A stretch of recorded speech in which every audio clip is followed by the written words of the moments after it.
Hello everyone, आप लोग कैसे हैं। मुझे उम्मीद है आप लोग बहुत बेहतर होंगे। आपके ऊपर ईश्वर की कृपा होगी। दोस्तों, इस वीडियो में मैं आपको बताने जा रहा हूं, अगर आप इनकम टैक्स की रिटर्न जमा करते हैं तो आपको किस रिजिम में जाना चाहिए।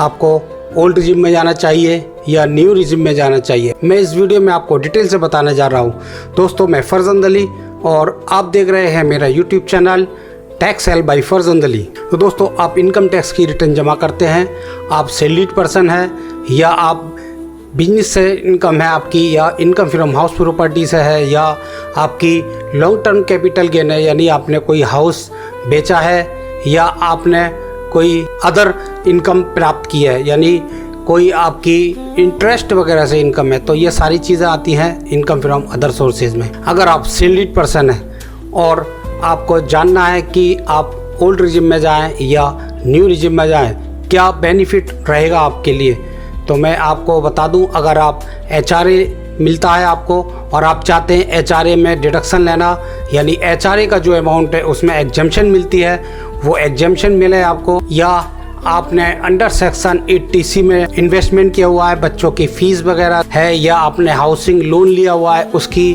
जो EMI है उसको आप रिपेमेंट करते हैं, उसकी डिडक्शन आपको 80C में मिल जाती है। और भी कई चीज़ें हैं, जैसे आपको LIC का कोई अमाउंट है वो आपने पेड किया है तो अंडर सेक्शन 80C में उसका डिडक्शन मिल जाता है, वो 1.5 लाख रुपए तक का होता है। और अगर आपने इन्वेस्टमेंट वगैरह नहीं किया है तो फिर आपको ओल्ड रिजिम में जाना बेहतर रहेगा। पहले मैं आपको ये बता दूं कि ओल्ड रिजिम और न्यू रिजिम में टैक्स का स्लैब क्या है। अब मैं आपको बताने जा रहा हूँ ओल्ड रिजिम।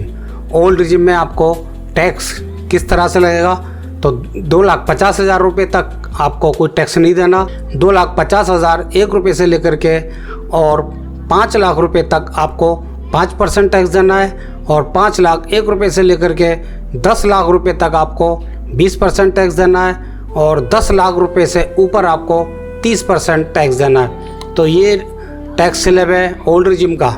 और अगर आप चाहते हैं न्यू रिजिम में, अगर आप न्यू रिजिम में जाना चाहते हैं तो न्यू रिजिम का टैक्स का स्लैब इस तरह से है। 3 लाख रुपए तक एग्जेम्प्ट है, और 3,01,000 रुपये से लेकर के 7 लाख रुपए तक 5% टैक्स है, और 7,01,000 रुपये से लेकर के 10 लाख रुपए तक 10%, और 10,01,000 रुपये से लेकर के 12 लाख रुपए तक 15%, और 12,01,000 रुपये से लेकर के 15 लाख रुपए तक 20%, और 15 लाख रुपए से ऊपर है तो 30%। और ये जो टैक्स लगेगा इसके ऊपर 4% हेल्थ एंड एजुकेशन सेस भी लगेगा। तो ये तो है स्लैब। अब मैं आपको बताता हूँ कि आपको क्या क्या करना है, और आपको ओल्ड रिजिम में जाना है या जाना है आपको न्यू रिजिम में। देखिए, 50,000 रुपये की आपको स्टैंडर्ड डिडक्शन मिलेगी दोनों रिजिम में, चाहे आप ओल्ड रिजिम को एक्सेप्ट करते हैं या आप न्यू रिजिम में जाते हैं, दोनों रिजिम में आपको स्टैंडर्ड डिडक्शन मिलेगी। और HRA या LTA वगैरह का जो डिडक्शन है वो आपको न्यू रिजिम में नहीं मिलेगा, और ओल्ड रिजिम में आपको मिलेगा। तो अगर आपको ये डिडक्शन लेनी है, जैसे 80C की डिडक्शन लेनी है जो कि 1.5 लाख रुपए तक की 80G की डिडक्शन है, और 80CCD में आपने अगर पेंशन स्कीम में गए हैं तो 50,000 रुपये की डिडक्शन मिल सकती है आपको, और 80D में आपको 25,000 रुपये की, लेकिन आपके साथ में कोई आपका पेरेंट है जो सीनियर सिटीजन है तो 50,000 रुपये तक की डिडक्शन है। और 80DDA में आपको मेंटेनेंस ऑफ मेडिकल ट्रीटमेंट की आपको डिडक्शन मिलेगी। अगर आपके घर में कोई डिसेबल है, अगर आपके घर में कोई डिसेबल पर्सन है और आपने उसका ट्रीटमेंट कराया तो 75,000 रुपये तक की उसमें डिडक्शन मिलती है। और 80E में अगर आपने कोई हायर एजुकेशन के लिए लोन वगैरह लिया है तो उस पर जो इंटरेस्ट है वो आपको सारी की सारी इसमें मिल जाती है।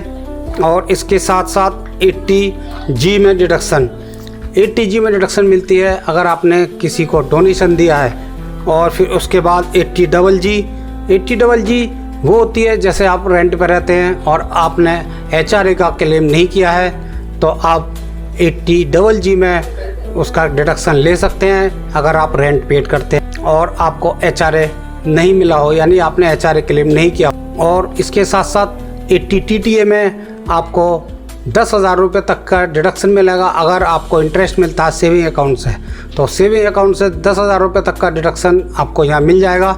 और अगर आप सीनियर सिटीजन हैं तो 80 TTAB में आपको 50,000 रुपये तक का इंटरेस्ट का डिडक्शन मिल जाता है। तो ये डिफरेंसेस हैं। अगर आप ओल्ड और न्यू रिजिम में जाना चाहते हैं, अगर आप न्यू रिजिम में जाना चाहते हैं तो आपको किसी भी चीज़ का डिडक्शन नहीं मिलेगा।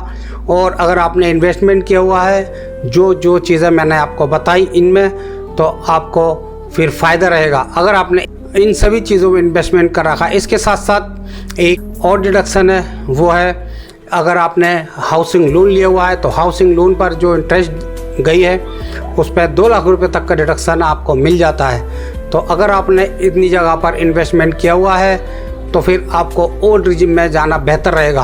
और अगर आपकी इन्वेस्टमेंट नहीं है या इन चीज़ों पे आपने एक्सपेंसेस नहीं किए हैं तो फिर आपको न्यू रिजिम में जाना बेहतर रहेगा। न्यू रिजिम में आपको टैक्स नहीं देना। और इसके साथ आजकल ऑनलाइन भी टैक्स कैलकुलेटर हैं, आप वहाँ पर उसको खोलिएगा और अपनी जो डिटेल दीजिएगा तो आपको पता चल जाएगा कि आपको कौन से रिजिम में जाना बेहतर है। उसमें टोटल टैक्स सेबल जो अमाउंट है या जो टोटल टैक्स लायबिलिटी है वो आपको वहाँ पर शो करेगी। तो जिसमें आपको बेनिफिट हो वो आप उसको फॉलो कर सकते हैं या एक्सेप्ट कर सकते हैं या उसमें जा सकते हैं। दोस्तों, मैंने इस वीडियो में आपको डिटेल से बता दिया कि आपके लिए कौन सी व्यवस्था यानी न्यू रिजिम बेहतर रहेगा या आपको ओल्ड रिजिम में जाना बेहतर रहेगा। आपको ये मेरा वीडियो पसंद आया होगा। अगर आपको मेरा ये वीडियो पसंद आया हो तो मेरे इस channel tax help bye Farzan दिली को सब्सक्राइब कर लीजिएगा अगर आपने अभी भी सब्सक्राइब नहीं किया है। और मेरे इस वीडियो को ज़्यादा से ज़्यादा शेयर कीजिएगा और लाइक कीजिएगा। अगर आप चाहते हैं किसी प्रश्न का उत्तर पूछना तो आप हमें कमेंट में अपना क्वेश्चन लिखकर बता सकते हैं, तो हम उसका आंसर देंगे। ये वीडियो देखने के लिए आपका बहुत बहुत शुक्रिया।